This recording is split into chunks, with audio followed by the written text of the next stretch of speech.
अस्सलाम वालेकुम दोस्तों, मैं हूं आपका पोस्टर दोस्त फरहान रशीद और आप इस समय देख रहे हैं हमारा यूट्यूब चैनल News786। दोस्तों, आज हीरा गोल्ड के ताल्लुक से मैं सीएम के ऑफिस के सेक्रेटरीट की बिल्डिंग में आया हूं और आप देख सकते हैं मैंने जो है अभी सीएम को लेटर भी दिया है। ठीक है, लेटर के लिए आया हूं मैं यहाँ पे और अपॉइंटमेंट पूछ रहा हूँ मैं सीएम से और पास भी ले लिया है। कुछ चीज़ें जो है मैं आप लोगों के सामने जो है खुलासा करना चाहता हूँ। देखिए, मैं SFIO के ऑफिस गया था और इसके साथ साथ कुछ यूट्यूबर्स ने मेरे ऊपर कुछ सवाल किए हैं और एलिगेशंस लगाए हैं। वो तमाम चीज़ों के सवाल के जवाब इस वीडियो में देने के लिए आया हूँ।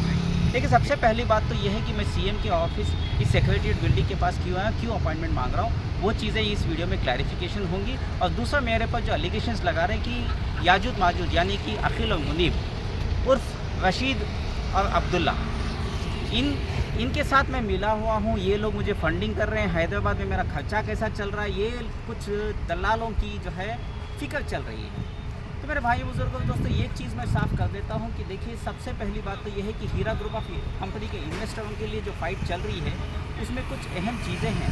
ग्राउंड पे कौन काम करेगा? क्या हम सिर्फ बैठ के वीडियो बनाएंगे यूट्यूब में और व्हाट्सअप की दुनिया में बैठ करके ऑडियो से एक दूसरे को एलिगेशंस लगाते फिरते रहेंगे, या कुछ काम भी करेंगे?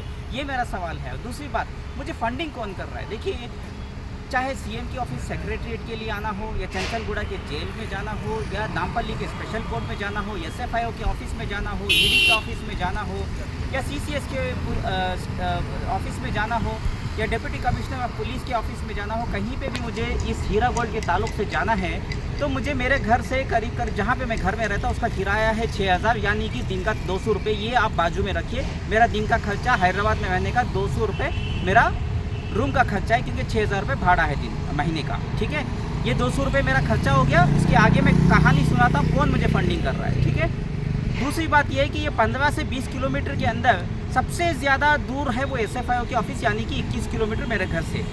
मेरी बाइक की जो माइलेज है ना, वो बाइक की माइलेज 60 किलोमीटर देती है 1 लीटर के लिए, यानी कि 110 रुपये में मैं 60 किलोमीटर घूम सकता हूँ। मान लें कि SFIO के ऑफिस जाऊँ, फिर CCS के ऑफिस, फिर CM के ऑफिस, कुछ भी कर लूँ, 60 किलोमीटर से ज़्यादा दिन में मेरा घूमने का नहीं होगा। इसका मतलब यह है कि 110 रुपये मेरा एक्सपेंसेस आने वाला है। तो 110 और 200 मेरा रूम का खर्चा, तो 310 रुपये हो गए। अब खाने पीने का तो खर्चा आएगा ही ना।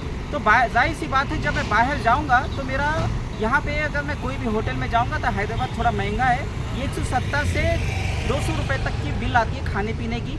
उसका मिला लो, 510 रुपये हो गया। और तीसरा जो है, अगर मान लो मैं पानी पी लिया, ठंडा पानी पी लिया, जूस ले लिया, ये ले लिया, वो ले लिया, उसका भी 100 लगा लो, तो कुल मिला के 600 रुपये के आसपास खर्चा हो रहा है। ये मोटा मोटा खर्चा है, लेकिन मुझे 800 रुपये के आसपास रोज़ाना खर्चा हो रहा है, जो आप लोग फंडिंग कर रहे हैं। जो नॉन कंप्लेनर्स हैं, कंप्लेनर्स जो SFIO गए, वो तो मुझे फंडिंग कर ही नहीं रहे, क्योंकि मेरे ऊपर झूठा इल्ज़ाम लगा के ये लोग मेरा मुंह बंद कर दे रहे हैं। लेकिन फ़ायदा इन्हीं को हो रहा है जो SFIO में क्लेम किए हैं, क्योंकि मैं SFIO के ऑफिस भी जाके आया, वहाँ पे भी मैंने फॉलोअप लेके आया। अब ये 300 रुपये मैं जो चार्ज कर रहा हूँ लीगल सपोर्ट देने के लिए, मान लो रोज़ाना 3 लोग भी अगर मेरे पास आ जाते हैं, जो मुश्किल नहीं है, तो 900 रुपये इकट्ठे हो जाते, फिर भी 100 रुपये बच जाता ना। रोज़ का 800 रुपये है, तो 100 रुपये तो बच रहा है ना दिन का। तो ये फंडिंग जो है, एलिगेशन जो लगा रहे कि अखिल मुनीब यानी कि याजूद माजूद, या आप बोले रशीद और अब्दुल्ला, ये फंडिंग कर रहे हैं, ये बेबुनियाद एलिगेशन है। चलो मान लीजिए कि मैं आपकी बात समझ रहा हूँ, आपके एलिगेशन समझ रहा हूँ। ठीक है, आपके साथ बहुत सारी जगह से धोखा हो रहा है। वो चांद जो है चाय पी के धोखा दे दिया, और एक यूट्यूबर है वो ड्रग एडिक्ट, वो जो है कैमरा उसके पास कहाँ से आया महंगा महंगा, उसके पास माइक कहाँ से आया, कौन उसको 25,000 दे रही है, उसका प्रूफ मेरे पास है। हीरा ग्रुप ऑफ कंपनीज की CEO उसको 25,000 दे रही है, वो अलग बात है। ठीक है, वो एलिगेशन छोड़ दीजिए, लेकिन एक बात बताइए, मुझे क्या ज़रूरत है जब पब्लिक मुझे खुद 300 रुपये दे के सपोर्ट कर रही है अखिल और मुनीब के पास सपोर्ट लेने के लिए। ये बात अलग है कि नौहरा शेख के अरेस्ट के पीछे अखिल और मुनीब का 100% हाथ है, उनका ही हाथ है। लेकिन उसका मतलब ये नहीं कि मैं उनके इशारों पे नाचता जाऊं और मैं उनका कठपुतली बनूं। मैं उनके इशारों पे नाचने वाला नहीं हूं, ना बिकने वाला हूं। ये और सवाल खड़ा हुआ है कि अखिल और मुनीब अगर उनके 8-10 करोड़ रुपए का नौहरा शेख दे देती है तो क्या होगा? अरे अखिल और मुनीब वो अपना रास्ता, अपनी फाइट निभा रहे, मैं अपनी तरफ से आपके लिए अलग तरीके से लड़ रहा हूँ। और ये CM के ऑफिस में आना, ED के ऑफिस में जाना, या CCS के ऑफिस में जाना, ये उनका कोई हिस्सा है ही नहीं है। आप लोग फंडिंग कर रहे हैं। वो लोग मुझे क्यों फंड करेंगे? चलो ठीक है, एक बात है, आईएमए का पैसा रिफंड आना स्टार्ट हो गया। क्या आईएमए में अखिल और मुनीब थे? क्या इंजाज में अखिल और मुनीब थे? क्या बुर्राक में अखिल और मुनीब थे? क्या डीकेजेड में अखिल और मुनीब थे? क्या टोरस में अखिल और मुनीब थे? क्या बियोनो में अखिल और मुनीब थे? ऐसे 70 कंपनियां मैं गिना सकता हूँ जहाँ पे अखिल और मुनीब नहीं थे। तो ये सवाल कहाँ से हो गया कि फरहान रशीद जो है अखिल और मुनीब का कठपुतली है, उनके पास पैसे लेकर के काम कर रहा है? ये बेबुनियाद है। खैर ठीक है, कोई बात नहीं, टेक्निकल पॉइंट को लेकर के आता हूँ। सीधा सीएम ऑफिस में क्यों आया? सीएम ऑफिस में मैं अपॉइंटमेंट लेने के लिए जा रहा हूँ। ठीक है, सीएम ऑफिस में एक बहुत इंपॉर्टेंट काम है जो SFIO के ऑफिसर ने मुझे बताया है कि अगर हीरा गोल्ड के इन्वेस्टरों को उनका रिफंड चाहिए, उनका पैसा वापस चाहिए, उनका रिटर्न चाहिए, तो किसी ना किसी को सुप्रीम कोर्ट में या तो CCS या तो SFIO या तो EOW तो है ही नहीं, क्योंकि एक्चुअली तेलंगाना में नौहरा शेख का जो हीरा ग्रुप ऑफ कंपनीज का हेड ऑफिस है, कॉर्पोरेट ऑफिस, वो तेलंगाना हैदराबाद में आता है। एज पर कंपनीज एक्ट का हो या कोई भी एक्ट का हो, जुरिस्डिक्शन जो लीगल जुरिस्डिक्शन मेन आता है वो तेलंगाना हैदराबाद के अंदर। यही वजह है या तो CCS को या तो SFIO को, दोनों में से कोई एक एजेंसी जो है इन्वेस्टरों को पैसा देने के लिए कोर्ट से परमिशन मांगी है। ईडी को तो ऑक्शन के लिए दे दिया, ईडी तो पैसा एक जगह जमा कर देगी, लेकिन पैसा तो देना है। कौन देगा पैसा? क्या CCS देगी या कर्नाटका की कॉम्पिटेंट अथॉरिटी देगी या EOW देगी या SFIO देगी या ईडी खुद देगी? ये कन्फ्यूजन है ना। तो इस कन्फ्यूजन के लिए SFIO ने मुझे एक आइडिया दिया। SFIO ने कहा कि अगर बट्स एक्ट नोटिफिकेशन तेलंगाना में होता तो हम बट्स एक्ट के हिसाब से, जैसे कर्नाटका में IMA को KPID एक्ट के तहत लोगों को, इन्वेस्टरों को पैसा रिफंड देना चालू किया, वैसे ही सेंट्रल एक्ट है BUDS act, the banning of unregulated depositors act, 2019 में एक्ट बना था। उसके हिसाब से हम चाहो तो SFIO के ऑफिसर्स जो है वकील को बोल करके या सुप्रीम कोर्ट में इजाज़त लेके इन्वेस्टरों को पैसा दे सकते हैं। लेकिन ये तेलंगाना में एक टेक्निकल इशू है। मैक्सिमम स्टेट्स में बट्स एक्ट को नोटिफाइड किया गया है, the banning of unregulated depositors act schemes act 2019 को नोटिफाई किया गया है, इंक्लूडिंग कर्नाटका। इसलिए कर्नाटका में आसानी हो गई, लेकिन तेलंगाना में अभी तक नोटिफिकेशन नहीं हुआ।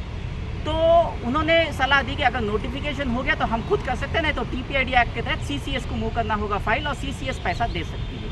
दोनों में से एक डिपार्टमेंट को आगे बढ़ना है, तब जाके फास्ट प्रोसेस में 6-7 महीने में पैसे आने का अंदाज़ा है अगर बट्स एक्ट को इस्तेमाल करेंगे। ये कानून कहता है, ये मैं नहीं कह रहा हूँ। तो इसीलिए मैंने ये लेटर में जो है साफ साफ जो है CM ऑफिस को मैं अपॉइंटमेंट मांग रहा हूँ, उनसे मैं पूछ रहा हूँ, रिक्वेस्ट कि मुझे अपॉइंटमेंट मिल जाए और मैं आप लोगों की तकलीफ़ उनको सुना सकूँ। और मैं CM साहब से, रेवंत रेड्डी जी से मैं ये रिक्वेस्ट करना चाह रहा हूँ कि उनके लिए बाएं हाथ का खेल है। अगर वो ठान ले तो उनके लिए आधा घंटा भी नहीं लगेगा एक नोटिफिकेशन, गेजेट नोटिफिकेशन के लिए ऑर्डर्स इशू करना। और गेजेट में अगर एक बार आ गया और ये नोटिफिकेशन हो गया कि the banning of unregulated depositors act जो सेंट्रल गवर्नमेंट का एक्ट है वो तेलंगाना में भी लागू हो जाता है, तो TPID एक्ट के साथ बट्स एक्ट को भी साथ में मिला करके जो लूप होल्स हैं नौहरा शेख के खिलाफ एक्शन लेने के लिए और पैसा रिकवर करके आवाम को वापस जल्द से जल्द देने के लिए इसमें आसानी हो सकती है, और SFIO खुद इसमें हमारी मदद कर सकती है। तो आप बताइए, इसमें याजूद माजूद या अखिल और मुनीब या राशिद अब्दुल्ला का क्या हाथ है भाई? आप लोगों से आजीज़ाना गुजारिश है कि हमारे YouTube चैनल न्यूज़ 786 नेटवर्क और फरहान रशीद को सपोर्ट करें। सिर्फ 300 रुपये की बात है, चाहे आप SFIO के क्लेमेंट्स हो या CCS के हो या EOW के हो, जो भी एक्सपेंसेस। ये सवाल तो जायज़ है कि मेरा एक्सपेंसेस कौन कवर कर रहा है? मेरा एक्सपेंसेस अल्लाह के बदौलत, अल्लाह की मर्ज़ी से आप लोग जो है 300 रुपये दे करके सपोर्ट कर रहे हैं। ये सवाल जायज़ है, मैं इसको बिल्कुल भी माइंड नहीं करूँगा। इसका सवाल का जवाब मैं उम्मीद करता हूँ खास करके नोमान भाई BPN न्यूज़ के चैनल के एंकर को भी ये मिल जाएगा। अफसोस ज़रूर है कि एक दल्ले के वीडियो के यूट्यूब चैनल में आके सवाल किया। अपना खुद का यूट्यूब चैनल है, इनके पास ज़्यादा फ़ैन फॉलोइंग है। BPN न्यूज़ में आके सवाल कर देते अच्छा होता। किसी दल्ले के जो 25-25 हज़ार में बिक जाता है, वो प्लास्टिक बॉडी वाला आदमी, उस आदमी के यूट्यूब चैनल में आके मुझसे सवाल करना मुझे अच्छा नहीं लगा। उम्मीद करता हूँ कि आपको कोई भी शिकायत हो तो आप अपने चैनल में डाल करके मुझसे सवाल करें, तो इंशाल्लाह आपको जो सवाल के जवाब है उसको देने की पूरी कोशिश करूँगा। फिलहाल आपसे इजाज़त मांगता हूँ। इस वीडियो को खूब वायरल करें और हमारा गूगल पे फ़ोनपे का नंबर नोट करें 9823658527। दोबारा से बता रहा हूँ, हमारा गूगल पे फ़ोनपे का नंबर है 9823658527। और हमारे चैनल न्यूज़ 786 नेटवर्क को सब्सक्राइब नहीं किया है तो सब्सक्राइब जरूर करें। आपका फरहान रशीद, शुक्रिया, अल्लाह हाफ़िज़।